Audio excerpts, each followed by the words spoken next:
Magandang araw mga ka-aerial defense, may ibabahagi na naman ako sa inyo. Dahil ngayong araw na ito ay may pag-uusapan tayo tungkol sa depensa, barko ng China lumapit sa Manila Bay. Namataan ang isang barko ng China Coast Guard na malapit sa Manila Bay ngayong araw ng Biyernes. Ito ay base sa panibagong monitoring ng US maritime expert na si Ray Powell, na obserbahan aniya ang CCG na may bow number 3306 na nakaposisyon sa labas lamang ng 24 na nautical mile contiguous zone ng Pilipinas, sa may labas ng territorial waters ng bansa. Lumalabas na nag-aantay umano ang CCG vessel sa labas ng Manila Bay, para ito ay lumitaw at tila determinadong maharang ang anumang barko ng Pilipinas na maglalayag patungo sa direksyon ng Scarborough Shoal. Samantala, naobserbahan din ni Powell ang Chinese research ship na si Yang Hongten na naka-reposition sa may bukana ng Scarborough Shoal, na posibleng layunin na mag-deploy ng mga tao at equipment sa loob ng shoal. Umalis aniya ito sa Fiery Cross Reef noong ika-12 ng Agosto, isang araw matapos ang collision incident ng dalawang barko ng China noong Lunes, at dumating 1 kilometro mula sa timog ng Scarborough kaninang umaga, subalit hindi pa tukoy sa ngayon ang pakay nito sa lugar. Base sa monitoring ng US maritime expert ngayong Biyernes, namataan ang 3 barko ng CCG at 8 Chinese militia vessels na umalis sa lugar. Karamihan aniya ay pabalik na sa China, subalit may second Chinese militia vessel ang patungo sa Spratly Islands. Ito aniya ay nagpapakita na mayroong nakalap na intelligence ang China na nagpaplano ang Pilipinas na magsagawa ng kadiwa operation sa Lunes, at nag-augment ng kanilang puwersa bilang paghahanda. Binalik ng China sa Pilipinas ang sisi sa banggaan ng kanilang 2 barko sa Baho de Masinloc o Scarborough Shoal. Naglabas pa ito umano ng video para patunayan ang akusasyon nito.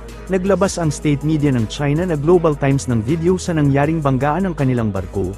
Dahilan daw ay ang Pilipinas kaya nagsalpukan ang kanilang barko, kaya giit naman ng Chinese maritime expert na dapat pagbayarin ang Pilipinas dahil sa idinulot na pinsala nito sa kanilang mga barko. Narito nga po ang nilabas nilang video, panoorin po ninyo.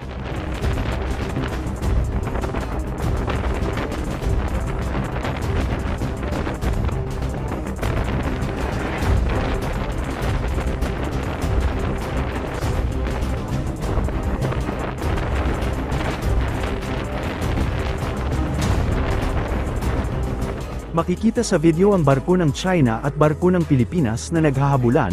Isa sa sinisi ng China sa barko ng Pilipinas ay ang ilang beses na pagtawid nito sa harapan ng CCG vessel, sa kabila daw umano ng mga babala ng CCG sa barko ng Pilipinas na illegal daw umano pumasok sa Baho de Masinloc at walang palom sa kanila.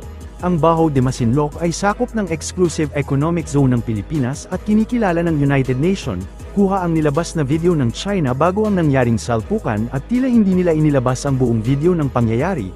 Hindi katulad sa video ng Pilipinas na kumpleto at detalyado, naghahanap na lamang ng masisisi ang China sa ginawa nilang aksyon kaya nagbanggaan ang destroyer at CCG vessel nila. Dahil malaking kahihiyan nito sa buong mundo, ilalantad din ito kung gaano ka-agresibo ang China sa panghaharas sa mga barko ng Pilipinas kaya nagdulot ng malaking pinsala at pagkasawi ng tauhan ng China Coast Guard dahil sa kanilang aksyon. Binanatan at sinisi naman ni Defense Secretary Gilberto Teodoro Jr.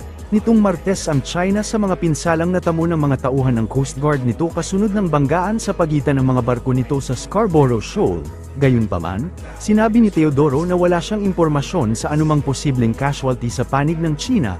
Kasunod ng insidente, sinisi ng tagapagsalita ng Chinese Foreign Ministry na si Lin Jian ang Pilipinas, na sinabing ang bansa ay seryosong napinsala ang kapayapaan at katatagan sa dagat. Ibinasura ni Teodoro ang mga pahayag na iyon, at binanatan ng China sa mga naging aksyon nito kaya nagbanggaan ang kanilang mga barko.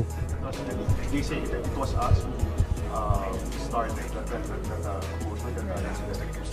I mean, they can say what they want, but who's more credible at the end of the day? For both our secretaries, do we have plans also? I'm already tired of contradicting, and I don't want to answer a blatant lie, and glorify it. And everybody knows the truth, really. Why will we pick a fight? That's what the president said yesterday. Who in his or her right mind will initiate a conflict when you are a smaller country? Common sense, unless they don't have any. Kung meron man tinamaan, kasalanan nila yon. So, Secretary, on your part, you will not change Kung your ikaw, tone? why will I change my tone?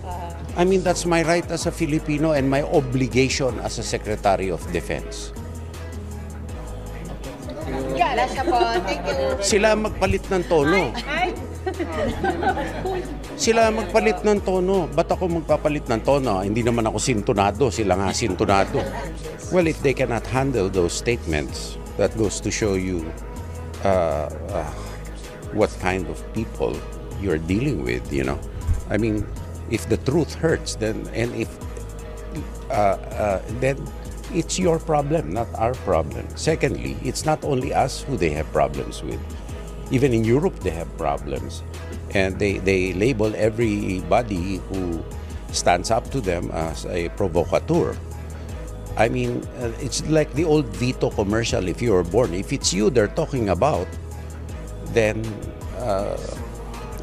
Secretary Lazarus holding her laughter back, you know. If it's you they're talking about, then you should place deodorant. Walang pananagutan ng Pilipinas sa naging banggaan ng dalawang Chinese vessel sa Bajo de Masinloc sa West Philippine Sea. Ito ang paglilinaw ni Department of Foreign Affairs Secretary Maria Teresa Lazaro.